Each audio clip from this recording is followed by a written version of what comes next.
Je nous propose des textes de la Bible ce soir et je vais introduire le message. Dieu envoya son fils, né d'une femme, né sous la loi. Alléluia. Alléluia.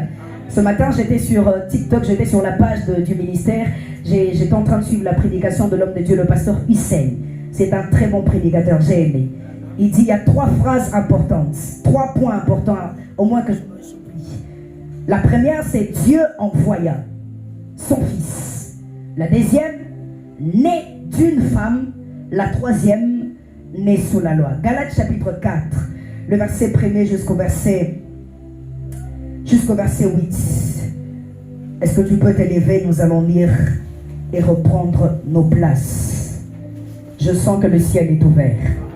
Je disais, je sens que le ciel est ouvert. Je commence à partir du premier verset et je vais descendre. J'ai lu au nom de Jésus. Vous allez comprendre, si toi tu as lu Ségon, moi je n'ai pas lu Ségon, comprends directement. Or, je dis que pendant tout le temps que l'héritier est un enfant, il n'en est rien différent du serviteur. Quoiqu'il soit seigneur de tout.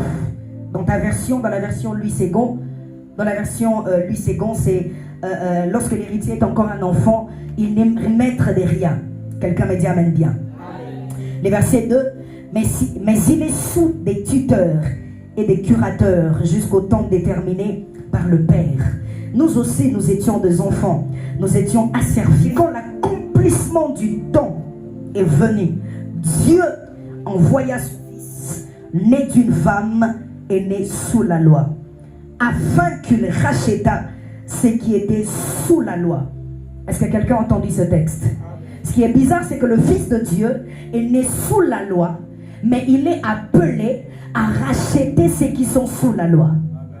Non, je ne sais pas si quelqu'un me comprend.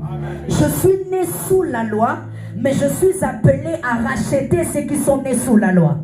Je suis né dans la pauvreté, mais je suis appelé à sortir ceux qui sont nés avec moi dans la pauvreté. Donne-moi un bon amen, je prêche la parole. Ah, j'aime bien la parole de ce soir. J'aime bien la parole de ce soir.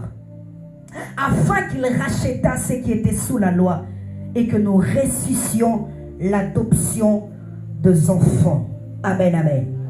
Restez debout, on va lire Psaume chapitre 105. Psaume 105. Psaume 105. Psaume 105. À partir du verset 10. J'ai dit, lesquels il a été ratifié pour être une ordonnance à Jacob et à Israël, pour être une alliance éternelle, en disant, je donnerai le pays des Canaan pour le lot de ton héritage. Encore il fut un petit nombre de gens, et qu'ils séjournassent peu de temps comme étrangers, car il alla des nations à nations et d'un royaume vers un autre peuple. Il ne souffrit pas qu'aucun les opprimât, et il les a même châtiés de rois pour l'amour d'eux. Disons, ne touchez point à mes oins et ne faites point de mal à mes prophètes. Amen, amen. C'est la parole du Seigneur. Reprenons nos places. Est-ce qu'on peut acclamer très fort pour la parole de Dieu? Alléluia. Le sous-thème que j'aimerais vous proposer ce soir, j'aimerais que ce soir puisse être conduit par de moments intenses de prière. Vous savez, dans mon ministère, l'une des choses que j'aime beaucoup, c'est de conduire les gens dans la prière. Quelqu'un me dit amen bien. J'aime bien la prière et j'étais en train de parler à un frère, je lui disais, on partageait sur la prière, je lui ai dit, la prière n'est pas un temps perdu,